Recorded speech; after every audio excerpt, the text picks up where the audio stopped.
통일부에 나가 있는 취재기자 네. 잠시 연결할까요? 이선아 기자. 네, 통일부입니다. 예.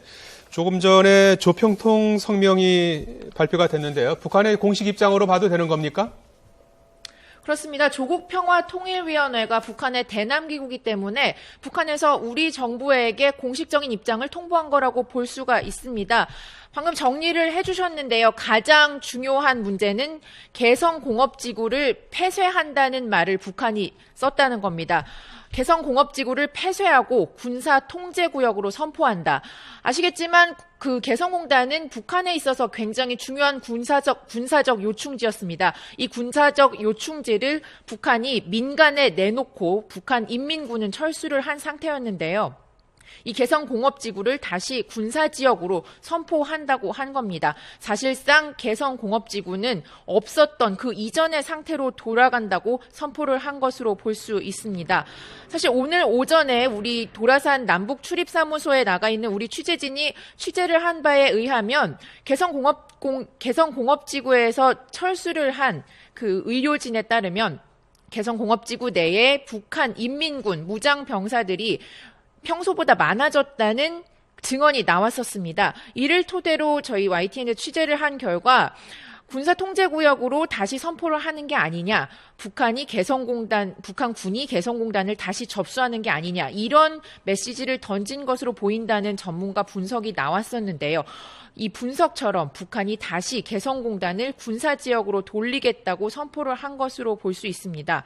북한 시각으로 17시, 오후 5시까지 전원 추방을 한다고 전격 발표를 한 거를 보면 20분도 채 남기지 않고 그렇게 발표를 했는데요. 사실상 아무것도 갖고 나가지 말라는 말로 해석할 수 있습니다.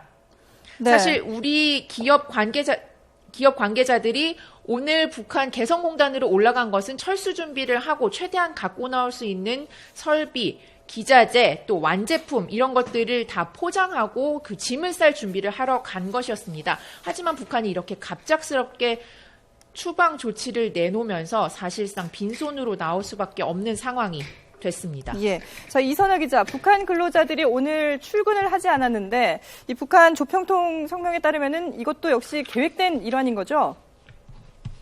그렇습니다. 사실 어제 우리 정부가 이 개성공단 가동 전면 중단을 발표하면서 북한에 오늘 근로자들이 출근을 하더라도 우리는 공장을 돌리지 않을 것이다. 이렇게 분명히 밝혔기 때문에 북한 당국도 바로 출근하지 말라는 조치를 내린 것으로 보입니다.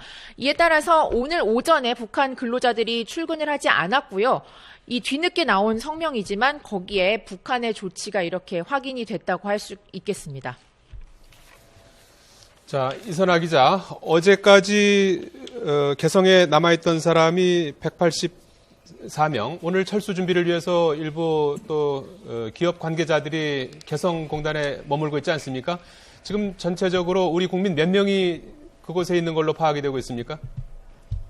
네, 184명이 남아 있었고요. 오늘 전체적인 일정으로 해서 130여 명이 개성공단에 들어갈 예정이었습니다. 그리고 나갈 사람이 다 나가고 나서 240여 명 정도가 오늘 밤을 개성공단에서 보내게 됐는데요. 결과적으로는 한 명도 있지 못하게 된 셈입니다. 지금 현재는 대략 200명이 조금 넘는 수가 남아 있을 것으로 보입니다. 이 인원들이 5시 반까지 모두 안전하게 철수를 마쳐야 하는 상황이라서 그 철수 절차가 신속하게 제대로 이뤄질 수 있을지는 아직 통일부에서 파악하고 있습니다. 좀 더 취재해야 되는 상황인 것으로 보입니다.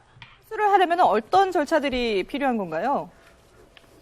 네, 일단 이 철수가 2013년 잠정 중단 때처럼 북한과 협의하에 이뤄졌다면 협의를 해서 어떤 물자들을 가지고 나올 것인지, 그리고 또 그 나올 수 있는 시간이 아무데나 나올 수 있는 게 아닙니다. 북한 군이 서해 육로를 열어줘야만 나올 수 있는 거기 때문에 그 출입할 수 있는 시간을 정해서 정상적으로 출입경 절차를 밟아서 나와야 합니다. 하지만 이렇게 갑작스럽게 추방을 했기 때문에 일단 정상적인 출입 절차를 밟는다기보다는 될 수 있는 대로 안전에 최우선을 기하면서 최대한 신속하게 개성공업지구에서 빠져나오는 게 우선일 것으로 보입니다. 지금 그 조평통 성명을 보면 개성공업지구에 있는 남측 기업과 관계기관의 설비, 물자, 제품을 비롯한 모든 자산을 동결하고 추방되는 인원들은 사품, 개인용품 외에 일체 물건을 가지고 나갈 수 없다 이렇게 주장하지 않았습니까? 이렇게 되면은 사실상 몸만 빠져나올 수 있는 그런 상황 아니겠습니까? 그렇습니다. 타고 갔던 차를 타고 다시 그냥 빈손으로 맨몸으로 돌아오는 수밖에 없을 걸로 보입니다. 이렇게 자산을 전면 동결한다고 북한이 발표한 것으로 봐서는 우리가 우려했던 제2의 금강산 사태가 되는 것이 아니냐 이런 말을 할 수가 있겠습니다. 사실 제가 이 중계방송을 타기 직전까지 개성공단이 제2의 금강산 관광지구처럼 우리 자산을 모두 몰수하는 사태가 되는 게 아니냐 이런 부분을 취재하고 있었는데요. 그 우려가 현실화된 것이라고 할 수 있겠습니다.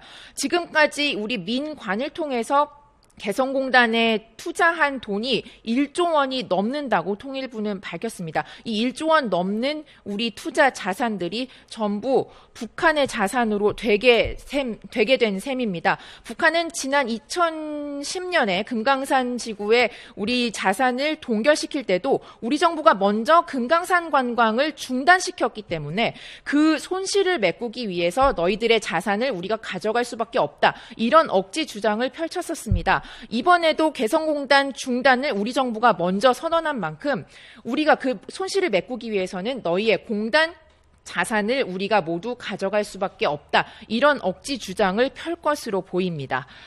자세한 공단 상황 들어오는 대로 바로바로 전해드리도록 하겠습니다. 지금까지 통일부에서 YTN 이선아입니다.